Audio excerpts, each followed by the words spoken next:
Although the end of World War I was spontaneously celebrated during November 1918, reports of further deaths sadly continued to arrive well into the following year, and the peace celebration on Wooburn Green was not held until May 1919. 3 months before, a parish meeting was held with the motion, "What steps should be taken to perpetuate the memory of parishioners who have fallen in the war?"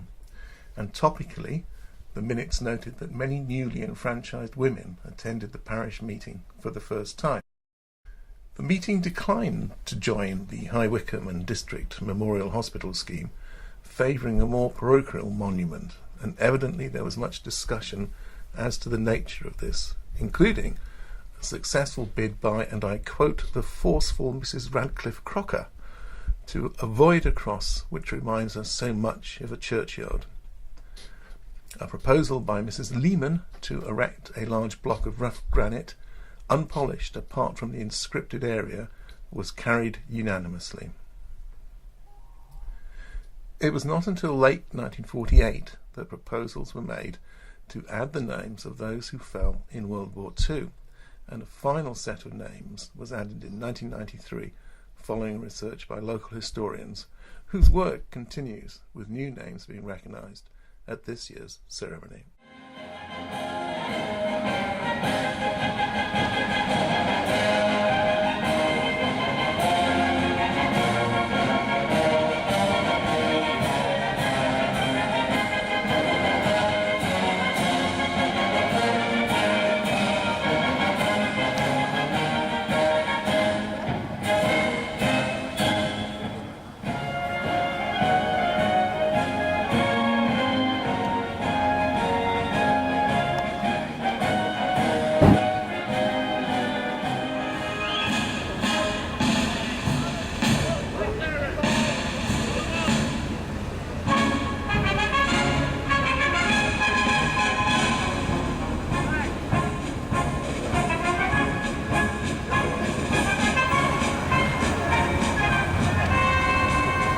J.E. Home, A. House, R. House, E. Howard, V.B. Howard, W.C. Hussey, A.E. Jones, H.P. Jones, K.R.B. Kershaw, L.F. Ball, T.L. King, G. Barber, N.B. E. Bird, W. Bishop, F.H. Bowler, G. Burton, J.A. Collett, P. Cook, C.N. Collins, A.E. Collins, W.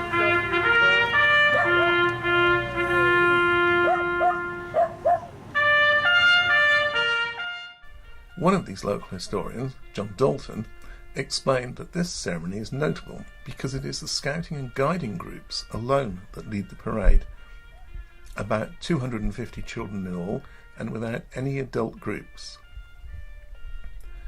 Several of the children were visibly moved by the silence, and John advised they would have discussed the history of Remembrance Day at the preceding weekly troop night, also learning how the wars had affected the village during those times. John compared this parade with those he had attended as a scout in the late 1960s, describing far fewer people attending, typically half a dozen or so watching from across the road. Looking back, his analysis is that people at that time wanted to forget war, as it was all in the past and the world was moving on. In his view, attendance only recovering slowly after the Falkland and Gulf Wars. As well as John's help, I would like to acknowledge Barry Thorpe's excellent 1993 book, The Men of Wooburn Green War Memorial, that has been most helpful in making this report.